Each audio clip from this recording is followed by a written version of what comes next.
Sales అంటే ఈరోజు నేను చాలా గమనిస్తూ ఉన్నాను.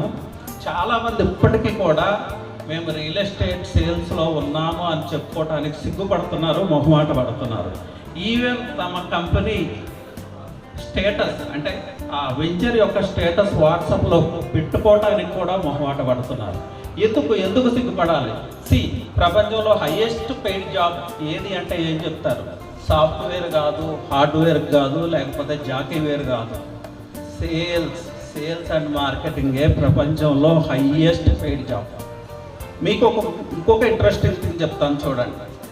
ప్రపంచంలో you name it, A business అయినా చెప్పండి, మార్కెటింగ్ అండ్ సేల్స్లో ఫెయిల్ అయితే ఆ బిజినెస్ కుప్పకూలిపోతుంది. మార్కెటింగ్ అండ్ సేల్స్ లేకుండా ఒక్క బిజినెస్ నడుస్తుందా? మీకు తెలిస్తే నాకు చెప్పండి.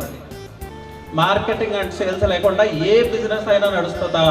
ఈవెన్ పాన్ డబ్బా కూడా నడవదు. పాన్ డబ్బా చూసారా ఎంత నీట్గా డెకరేట్ చేస్తాడో? ఎందుకు డెకరేట్ చేస్తాడంటే ఆ విజిబిలిటీ క్రియేట్ చేయడానికి, మనల్ని అట్రాక్ట్ చేయడానికి, ఆ కలర్ఫుల్ ఆ ఎసెన్స్ చూడంగానే ఒక పాన్ తింటే బాగుంటుంది అనే ఫీల్ మనకు వచ్చేది. ఇది సేల్స్ కాదా? ఇది మార్కెటింగ్ కాదా? మరి పాన్ డబ్బా అతనే అంత మార్కెటింగ్ చేస్తుంటే లక్షల ప్రోడక్ట్ మనం ఎంత మార్కెట్ చేయాలి, మనం ఎంత బ్రాండ్ క్రియేట్ చేయాలి, మనం ఎంత సేల్స్ ఎఫర్ట్స్ పెట్టాలి అనేది దయచేసి అందరూ రికగ్నైజ్ అవ్వండి.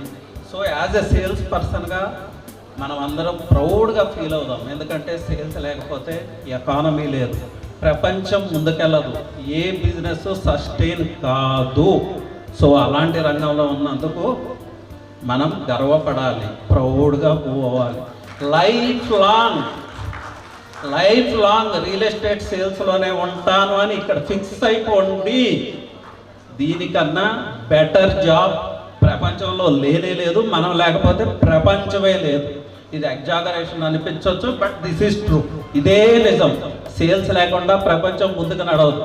సో ఈ రోజు నుంచి సేల్స్ అని చెప్పుకోవడానికి మొహమాట పడద్దు. అడిగినా అడగపోయినా నేను రియల్ ఎస్టేట్ సేల్స్లో ఉన్నాను, నేను రియల్ ఎస్టేట్ మార్కెటింగ్ పర్సన్ని అని రీసౌండ్ వచ్చేలాగా చెప్పాలి.